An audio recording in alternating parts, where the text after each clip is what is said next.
৪৫ নং ওপৰ বৰভাগ গাঁও পঞ্চায়তত নৱনিৰ্বাচিত পঞ্চায়ত প্ৰতিনিধিক আদৰণি। নৱনিৰ্বাচিত সভাপতি মৃণাল কলিতাৰ কাৰ্যভাৰ গ্ৰহণ।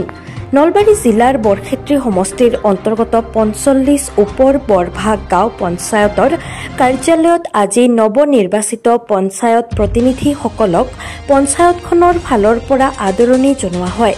বিশিষ্ট সমাজকৰ্মী তথা অৱসৰপ্ৰাপ্ত শিক্ষক ফাইজুদ্দিন আহমেদৰ সভাপতিত্বত অনুষ্ঠিত হোৱা আদৰণি অনুষ্ঠানত নৱনিৰ্বাচিত পঞ্চায়ত সভাপতি মৃণাল কলিতাক বিভিন্ন লোকে অভিনন্দন জ্ঞাপন কৰাৰ লগতে পঞ্চায়তৰ ফালৰ পৰা গামোচা জাপি আদিৰে সম্বৰ্ধনা জ্ঞাপন কৰাৰ লগতে উপসভাপতি মানসজ্যোতি শৰ্মা সহ নৱনিৰ্বাচিত প্ৰতিনিধিসকলক অভিনন্দন জ্ঞাপন কৰা হয়। ৰাইজৰ বিপুল সঁহাৰিত অভিভূত হৈ পৰা ৪৫ নং ওপৰ বৰভাগ গাঁও পঞ্চায়তৰ নৱনিৰ্বাচিত পঞ্চায়ত সভাপতি মৃণাল কলিতাই ৰাইজৰ লগত থাকি পঞ্চায়তৰ সকলো শ্ৰেণীৰ লোকৰ কাৰণে কাম কৰি যোৱাৰ প্ৰতিশ্ৰুতি প্ৰদান কৰাৰ লগতে চৰকাৰৰ নীতি নিয়ম মতে ৰাইজৰ অভাৱ অভিযোগ তথা সমস্যাসমূহ দূৰ কৰাৰ চেষ্টা কৰিব বুলি সদৰি কৰে। বিজেপিৰ উত্তৰ পূব বৰভাগ যুৱ মৰ্চাৰ সম্পাদক প্ৰভাত কলিতাই ধৰা আদৰণি অনুষ্ঠানত বিজেপিৰ নলবাৰী জিলা সমিতিৰ সম্পাদক মৃগেন শৰ্মা, উত্তৰ পূব বৰভাগ মণ্ডলৰ সভাপতি পংকজ ডেকা, পঞ্চায়ত সচিব নৱজ্যোতি কলিতা সহ পঞ্চায়ত কৰ্মচাৰীসকলৰ লগতে দলীয় নেতা কৰ্মীসকল উপস্থিত থাকে। উল্লেখযোগ্য যে আজি পবিত্ৰ গুৰু পূৰ্ণিমাৰ দিনটোত নৱনিৰ্বাচিত সভাপতি মৃণাল কলিতাই দলীয় নেতাকৰ্মী তথা নৱনিৰ্বাচিত পঞ্চায়ত প্ৰতিনিধিসকলৰ উপস্থিতিত পঞ্চায়তৰ কাৰ্যভাৰ গ্ৰহণ কৰে। পোনপ্ৰথমে আপোনালোকৰ চেনেলৰ থ্ৰুৰে গোটেই অসমবাসী ৰাইজক মই পবিত্ৰ গুৰু পূৰ্ণিমাৰ হিয়া ভৰা ওলগ যাচিছোঁ। আজি এই পবিত্ৰ দিনটোত মই ৪৫ নং ওপৰ বৰভাগ গাঁও পঞ্চায়তৰ সভাপতি হিচাপে আমাৰ প্ৰথমটো চিনাকি পৰ্ব অনুষ্ঠিত হ'ল।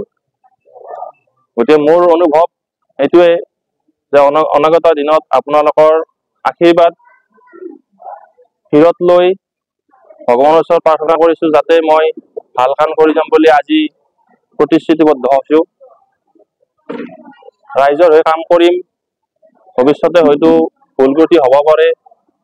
আপোনালোকৰ নিজৰ ভাইটি বুলি ৰাইজৰ প্ৰতি যি বুলি সেইটো মোক জনাব, অভিযোগ বুলি নাভাবি আপোনালোকে আঙুলিয়াই দিব। গতিকে এইটো মোৰ আজিৰ অনুভৱটো মোৰ একচুৱেলি মই ভাষাৰে বুজাব নোৱাৰোঁ।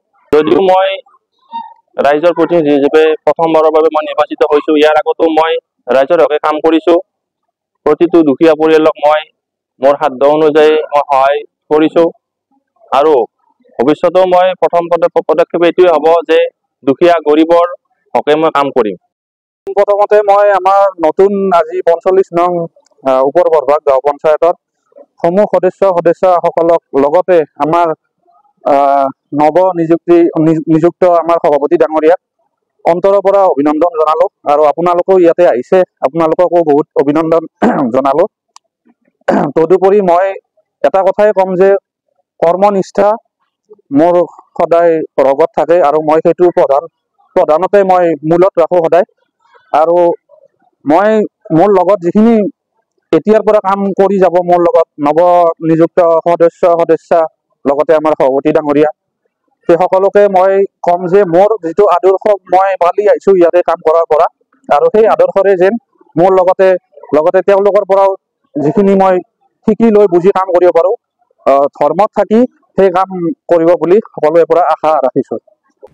ৰিপৰ্ট বাৰ্তা টু জেড।